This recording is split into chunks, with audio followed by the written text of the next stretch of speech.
disait en titre, les météorologues amateurs sont toujours plus nombreux, des passionnés qui sont aussi une aide précieuse pour les prévisionnistes de Météo France. C'est notre dossier ce soir. Laura Lévy, Jean-Marc Vasco.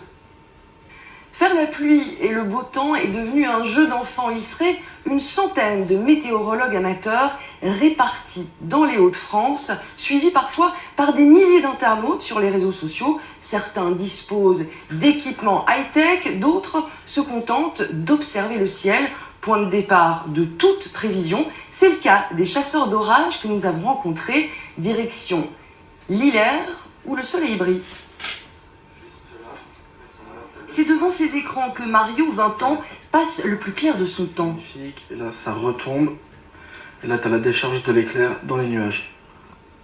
Voilà, ça tombe juste là. Son matériel, une caméra, une tablette et des logiciels pour la plupart gratuits. Une mini-station météo qui lui permet d'observer en direct les phénomènes climatiques dans le monde entier. On voit en temps réel les impacts d'orage. Donc ensuite nous avons sur cet écran-là les relevés directement avec les nuages sur une longue période, sur une douzaine d'heures, l'arrivée des nuages.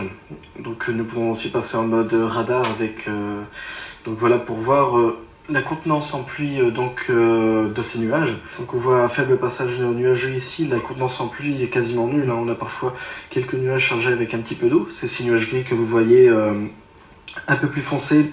La météo, une passion qui date de son enfance.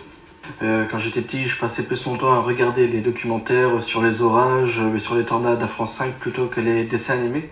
Tous les jours, cet étudiant au BTS assistant manager alimente la page Facebook Le Ciel de l'Isère, créée en 2016 par un autre féru de météo.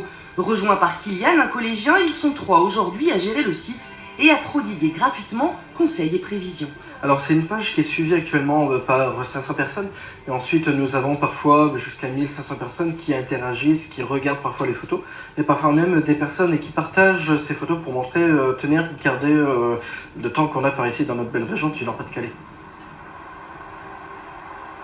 Des météorologues amateurs de plus en plus nombreux, un phénomène de société qui ne fait pas d'ombre à Météo France, l'organe officiel en charge de notre ciel.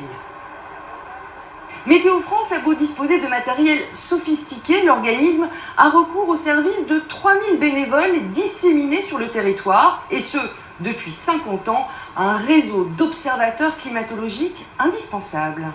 Ils ont chez eux un pluviomètre, un thermomètre à mini, un thermomètre à maxi, et donc ils relèvent ça tous les jours à 8h le matin. Et ensuite, nous, quand on reçoit les données, on les intègre dans notre base. On se sert de leurs données, non seulement quand on a besoin de faire des analyses, mais aussi pour faire l'étude du climat.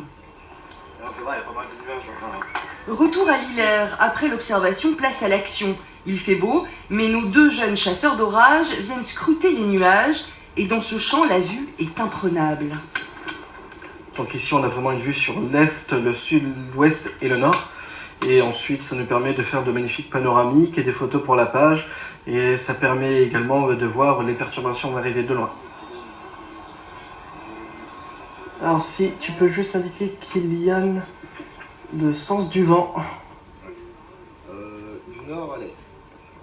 Je peux me définir comme un chasseur d'orage puisque à chaque passage d'orage, surtout sur cette période de début juillet jusqu'à fin août, parfois septembre, il y a cet engouement de voir vraiment cet effet, comme certains diraient, apocalypse, de voir ces gros nuages arriver et de voir ces orages tomber parfois à 200 mètres de nous, et c'est vraiment quelque chose de très impressionnant. Leurs prévisions très localisées couvrent l'Isère et un rayon de 10 km à la ronde seulement. Parfait. Cela suffit à leur bonheur. Mario et Kylian repartent publier leurs vidéos du jour, en attendant avec impatience la prochaine tempête.